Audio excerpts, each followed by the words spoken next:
Assalamualaikum warahmatullahi wabarakatuh. Saya Ayu Diawati dengan NIM 207190007. Saya dari kelompok 6 akan membahas mengenai struktur dan morfologi serta karakteristik dari reptilia. Sebelum memasuki materi dari struktur, morfologi, dan karakteristik dari reptil adalah kita harus mengetahui dulu apa itu reptil. Apa itu reptil? Nah, reptil adalah sekelompok vertebrata atau hewan bertulang belakang yang merupakan hewan ektotermik. Nah, apa itu ektotermik? Ektotermik adalah hewan tidak bisa mengatur suhu tubuhnya sendiri sehingga ia memerlukan lingkungan untuk mengatur suhu tubuhnya seperti berjemur di panas, seperti itu. Lalu reptil adalah hewan tetrapoda yaitu hewan dengan 4 tungkai kecuali pada ular ya. Kemudian reptil ini menelurkan telurnya yang embrionya diselubungi oleh membran amniotik. Lalu tubuh dari reptilia ini tertutup oleh sisik yang tersusun oleh keratin dan berbentuk rata ataupun berduri. Kemudian karakteristik dari reptilia itu sendiri yaitu yang pertama, kulit bersisik tanpa kelenjar, bulu, rambut, dan kelenjar susu seperti pada mamalia. Dan reptil ini bernafas dengan paru-paru, bukan insang ataupun dengan pundi-pundi udara seperti pada apes. Kemudian warna kulit dari reptil ini itu beragam, mulai dari yang menyerupai lingkungan ataupun sampai warna yang membuat reptil itu mudah terlihat, yaitu warna yang mencolok ya. Kemudian tubuh dari reptilia ini bersisik baik itu rata ataupun berduri yang berfungsi untuk mengatur sirkulasi air dari kulitnya. Kemudian hampir semua reptil ini bertelur atau ovipar, namun ada yang menetas di dalam tubuh atau ovovivipar. Oke, selanjutnya struktur tubuh dari reptilia. Tubuh reptil ini terdiri atas kepala, leher, badan, dan ekor. Lalu pada masing-masing kaki terdapat jari dengan cakar kecuali pada ular yang tentunya kita tahu tidak memiliki kaki. Kemudian masuk ke morfologi reptil per ordonya. Jadi reptil ini terbagi menjadi 4 ordo.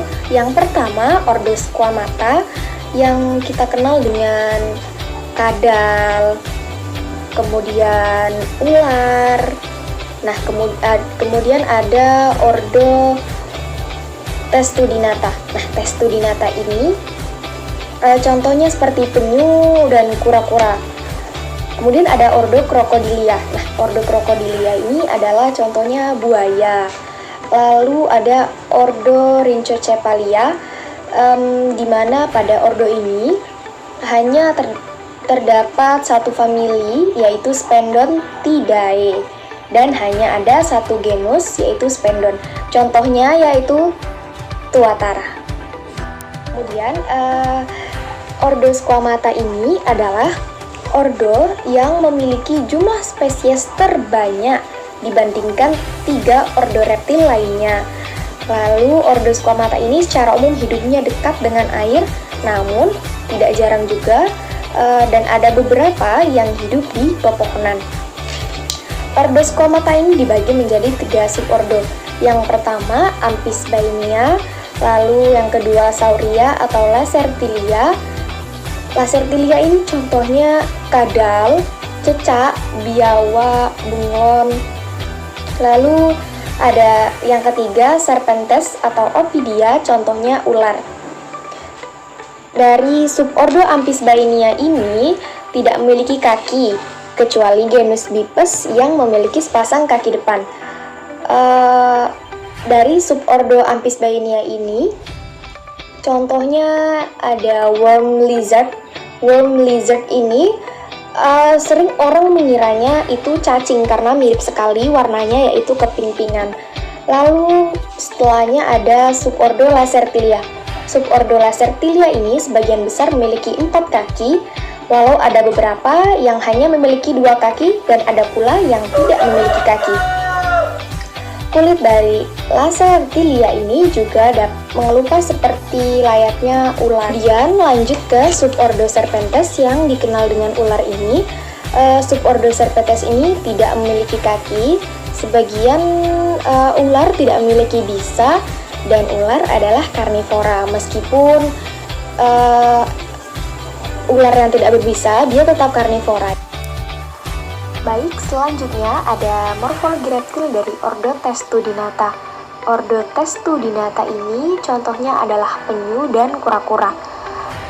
Jenis reptil yang paling tua ada penyu, kura-kura, dan terapins karena mereka telah hidup di bumi ini sejak 200 tahun yang lalu pada zaman Mesozoikum. Kemudian, badan kura-kura ini terbungkus oleh tempurung yang sangat keras, dan pada kepala, ekor, hingga kaki ataupun anggota badan dari kura-kura ini dapat masuk ke dalam tempurung tersebut untuk menghindari musuh. Kemudian, pada umumnya kura-kura ini bergerak lambat dan memiliki tempurung yang membuat mereka lebih mudah dikenali dibandingkan reptil lainnya karena hanya kura-kura yang memiliki tempurung. Kemudian, pada umumnya kura-kura ini menempati habitat di daerah akuatik dan banyak tersebar di Asia, Australia, hingga Amerika Selatan. Baiklah, saya Rizky Putra Onenda dengan NIM 207190038 akan melanjutkan penjelasan dari Ayu Widiawati. Baiklah, saya akan menjelaskan mengenai ordo Crocodilia. Ordo Crocodilia mencakup hewan yang berukuran paling besar di antara reptil lainnya.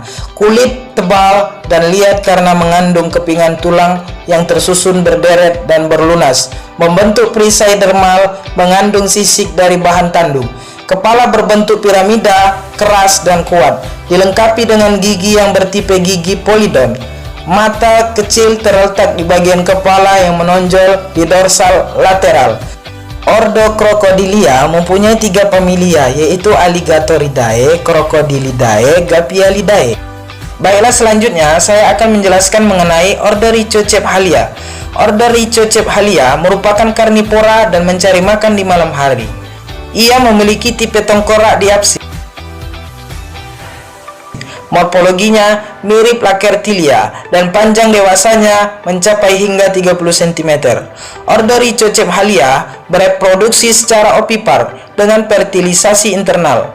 Anggota ordo ini mempunyai satu familia, yaitu Sphenodontidae, dan hanya satu genus Spehendon. Reptil zaman purba yang masih bertahan termasuk dalam ordo Rhizocephalia. Hewan-hewan dalam ordo ini memiliki 3 mata.